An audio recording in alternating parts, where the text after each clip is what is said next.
Baiklah, perkenalkan nama saya Nadia Putri Kristianda dengan NIM BP 21104210024. Saya berasal dari kelompok 2 mata kuliah Struktur Perkembangan Hewan kelas B Biologi Fakultas MIPA Universitas Andalas. Kami ditugaskan untuk melakukan praktikum mandiri, di mana tujuan dari praktikum ini untuk memahami dan mengetahui mengenai morfologi, anatomi, dan struktur dari spesimen yang telah ditentukan. Pada kesempatan kali ini saya menggunakan dua hewan, yaitu dari hewan invertebrata, yaitu moluska atau hewan bertubuh lunak, dan hewan serangga atau insekta. Maka bahan-bahan dan alat yang saya butuhkan untuk praktikum kali ini adalah, yang pertama adalah bahannya dari kelas insekta. Saya menggunakan belalang hijau atau Oxia servile. Belalang hijau atau Oxia servile dari famili Acerididae, ordo Orthoptera dari filum Arthropoda. Kemudian yang kedua adalah cumi-cumi atau Loligo indica dari famili Lolingidae kelas Cephalopoda. Kedua spesimen yang saya gunakan adalah spesimen invertebrata atau yang tidak punya tulang belakang. Kemudian alat-alat yang saya gunakan untuk praktikum kali ini adalah, yang pertama alas berupa talenan untuk cumi-cumi nanti, kemudian alas untuk insekta atau untuk pada belalang nanti.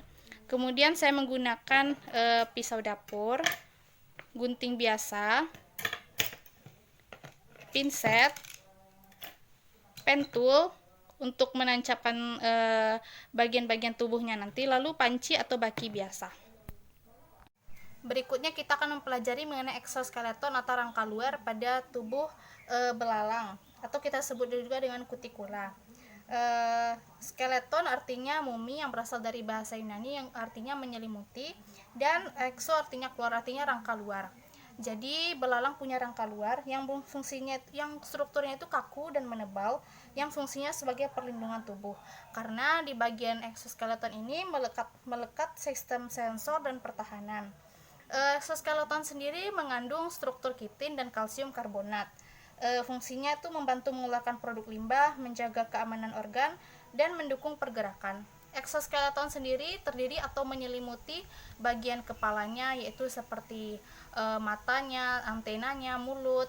Lalu di bagian toraksnya seperti di bagian peritoneumnya, kaki, lalu di bagian sayap sampai kaki dan ujung tubuhnya, kaki belakang atau ujung tubuhnya. Sklerit atau kutikula yang keras terdapat pada peritoneum ini. Jadi di sini exoskeleton atau kutikulanya itu lebih keras daripada yang lainnya. Sedangkan bagian exoskeleton yang lunak itu terdapat pada sayap ini. Terdapat pada dua pasang sayap, yaitu forewingnya dan hindwingnya. Karena belalang punya exoskeleton atau rangka luar, yang dimana setiap exoskeleton ini tidak akan bertambah besar, maka belalang mengalami molting atau pergantian kutikula, atau disebut juga dengan ekdisis, yang diatur oleh hormon dan enzim.